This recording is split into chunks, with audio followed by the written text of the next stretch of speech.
کہ اپنے قریبی رشتہ داروں کو عذاب سنائیے اللہ تبارک و تعالیٰ کا، تو حضور علیہ السلام نے ارادہ فرمایا کہ اس دور کے اندر یہ معمول تھا کہ جب کوئی اہم بات کرنی ہوتی تھی، کوئی خاص بات کرنی ہوتی تھی، تو ایک پہاڑی تھی کوہ صفا جس کا نام تھا،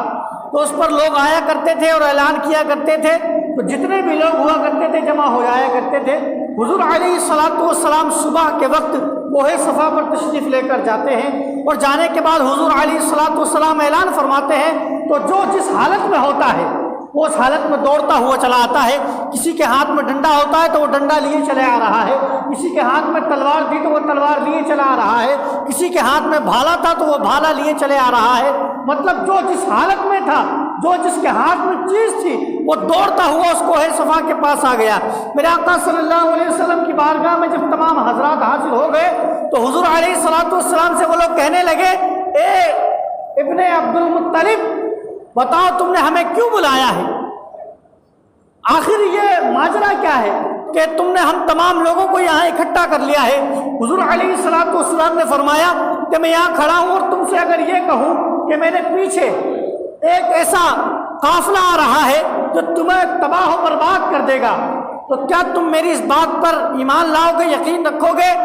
تو کہنے والے نے کہا کہ ہم آپ کے پیچھے کوئی قافلہ تو نہیں دیکھ رہے، ہم آپ کے پیچھے کوئی ہتھیار بند لوگ تو نہیں دیکھ رہے، لیکن ہم نے آپ کی 40 سالہ زندگی دیکھی ہے، ہم نے آپ کی صبح اور شام کو دیکھا ہے، ہم نے آپ کی گزرتی ہوئی زندگی دیکھی ہے کہ ہم نے اس زندگی کے اندر آپ کا بچپنا بھی دیکھا ہے، آپ کی جوانی بھی ہم دیکھ رہے ہیں، مگر نہ بچپنے میں نہ جوانی میں کبھی آپ نے جھوٹ نہیں بولا ہے، کبھی آپ نے دھوکہ دھڑی نہیں کی ہے، کبھی آپ نے لوگوں پر کوئی جھوٹا الزام نہیں لگایا ہے، یا یہ کہہ لیا جائے کہ آپ نے کوئی الزام نہیں لگایا ہے۔ آپ تو وہ ہے جس کو ہم امین کہتے ہیں، جن کو ہم سچا کہتے ہیں، ہم اپنی امانتیں آپ کے پاس رکھتے ہیں۔ اگر آپ کہیں گے، حالانکہ ہمیں کچھ نظر نہیں آ رہا ہے، لیکن اگر آپ کہیں گے تو ہم آپ کی بات پر ایمان لے آئیں گے، ہم آپ کی بات پر یقین لے آئیں گے، ہم آپ کی بات کو ایکسیپٹ کر لیں گے۔ حضور علیہ السلام نے فرمایا کہ جب تم مجھے اپنا امین مان رہے ہو، جب تم اپنا مجھے سچا مان رہے ہو، جب تم اتنا مجھ پر ٹرسٹ کر رہے ہو،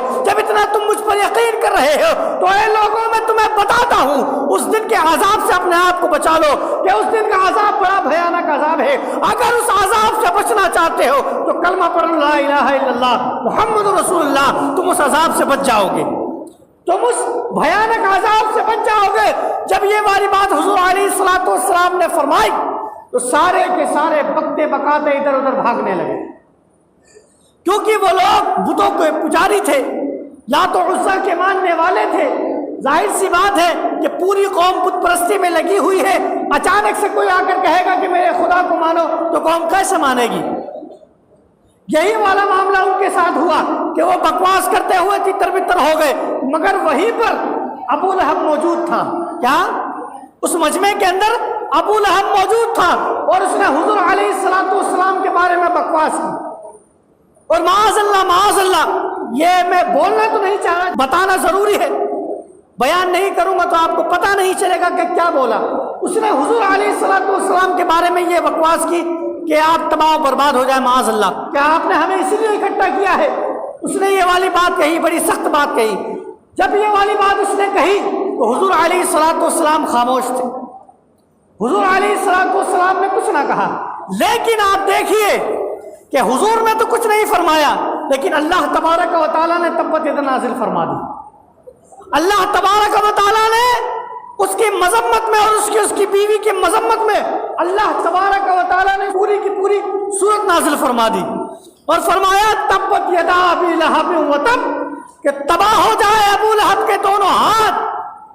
وتب، اور وہ تباہ ہو گئے، ما اغنی عنہ مالہ وما کسب، کہ اس کا مال جو اس نے کمایا وہ اس کو کوئی فائدہ نہیں دے گا۔ سیصلی نارا ذات لہب وامرأتہ، اب وہ دھستا جا رہا ہے بھڑکتی ہوئی آگ کے اندر، وامرأتہ، اور اس کی بیوی، حمالۃ الحطب، کہ لکڑیوں کا گٹھر سر پر رکھے ہوئے، فی جیدہا حبل من مسد، کہ اس کے گلے کے اندر کھجور کی رسی کا پھندا ہے۔ یہ اللہ تبارک و تعالیٰ نے پوری سورت نازل فرمائی۔